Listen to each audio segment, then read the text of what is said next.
السلام علیکم دوستو، اگر آپ نے ہمارا اسلامک چینل صادق آفیشیل سٹوریز سبسکرائب نہیں کیا تو کر لیجئے تاکہ ہماری ہر نئی آنے والی ویڈیو آپ تک پہنچ سکے۔ دوستو، آج کا ہمارا موضوع ہے نادان کی دوستی۔ محبت کی نہیں جاتی بلکہ ہو جاتی ہے۔ ایک دفعہ ندی کے کنارے چوہے اور مینڈک کی ملاقات ہو گئی۔ ایک دوسرے کے تعارف کے بعد ندی کے قریب خوشگوار ماحول میں کافی دیر تک باتیں ہوتی رہیں۔ یہ ملاقات دوستی میں تبدیل ہو گئی۔ چند دنوں کے بعد یہ دوستی کی گرہ محبت میں تبدیل ہو گئی۔ یہ محبت عشق و آشنائی تک جا پہنچی۔ پھر یہ چاہت اور بے تابی اس حد تک بڑھ گئی کہ دونوں وقت معین پر ہر صبح کو ملاقات کے پابند ہو گئے اور دیر تک تبادلہ خیال کرتے رہتے۔ کچھ جگ بیتی اور کچھ آپ بیتی کے متعلق آپس میں باتیں کرتے، ایک دوسرے کا دل خوش کرتے، آپس میں راز گوتھے، بے زبان بھی تھے اور بازبان بھی۔ اب عاشق زار پر جدائی اور فرقت کے لمحے بھاری ہو گئے۔ ایک دن چوہے نے کہا، آپ تو پانی کے اندر دوڑ لگا دیتے ہیں اور ہم خشکی پر آپ کی جدائی کا غم کھاتے رہتے ہیں۔ ندی کے کنارے جا کر تجھے آواز دیتا ہوں، تو پانی کے اندر ہماری آواز سنتا ہی نہیں۔ میں اب اتنے وقت کی گفتگو سے سیر نہیں ہوتا، تیرے دیدار سے اپنی آنکھوں کی پیاس بھی نہیں بجھا پاتا۔ سنا ہے نماز تو 5 وقت کی فرض ہے، لیکن عاشق تو ہر وقت محبوب کی یاد میں مسرور اور مست رہتا ہے۔ تیرا چہرہ دیکھے بغیر میرا کوئی لمحہ بھی اب چین سے نہیں گزرتا۔ میرے دن کی روشنی اور رات کا چین تیرے ہی دم سے ہے۔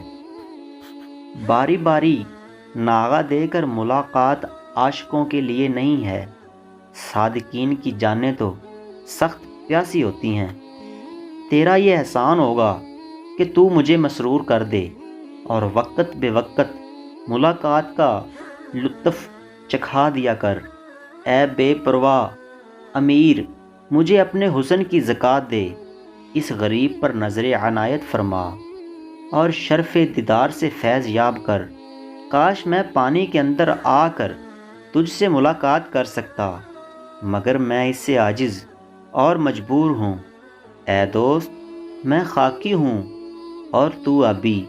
مینڈک اپنے عاشق زار کی باتیں سن کر بے حد متاثر ہوا اور فرط محبت سے اس کا دل بھر آیا۔ دونوں دلوں کو اکٹھا رکھنے کی اب کیا تدبیر کریں؟ آخر چوہے نے یہ رائے پیش کی کہ ایک مضبوط دھاگا لے کر جس کا ایک سرا تمہارے پاؤں میں بندھا ہوا ہو اور دوسرا سرا میرے پاؤں میں بندھا رہے، جب تیری یاد مجھے تڑپانے لگے گی تو میں ڈوری کو ہلا دیا کروں گا۔ تم میرا اشارہ سمجھ کر پانی سے باہر آ جایا کرنا۔ مینڈک کو دل میں یہ ترکیب پسند نہ آئی، اس کے باوجود اس نے چوہے کی درخواست قبول کر لی۔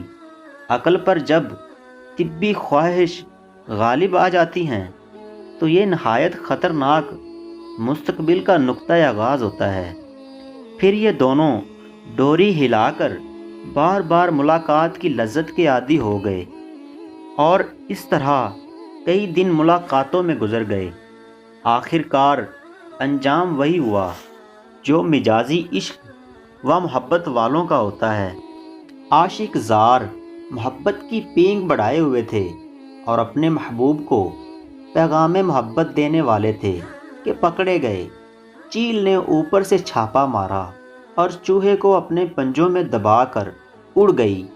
جب چوہا فضا میں بلند ہوا تو پیغام رسانی والی تار فوراً موت کا پیغام لے کر مینڈک تک جا پہنچی۔ چیل فضا میں بلند ہوئی تو مینڈک صاحب بھی پاؤں پر بندھے ہوئے دھاگے کی وجہ سے فضا میں معلق ہو گئے۔ لوگوں نے جب یہ ماجرا دیکھا تو بڑے حیران ہوئے کہ چیل نے ایک تیرے ایک تیر سے 2 شکار کیسے کر لیے؟ ادھر مینڈک نے زبان حال سے لوگوں کو بتایا کہ اے لوگو، یہ تمہارے لیے عبرت کا مقام ہے۔ یہ سزا اس حماقت کی ہے جو نااہل سے محبت کی پینگیں بڑھائے۔ پھر چیل نے ویرانے میں جا کر دونوں کو اکٹھے ہی سزائے موت دے کر دشمنان محبت کی طرح خوب جشن منایا۔ تو دوستو، اس حکایت سے ہمیں کیا درس ملتا ہے؟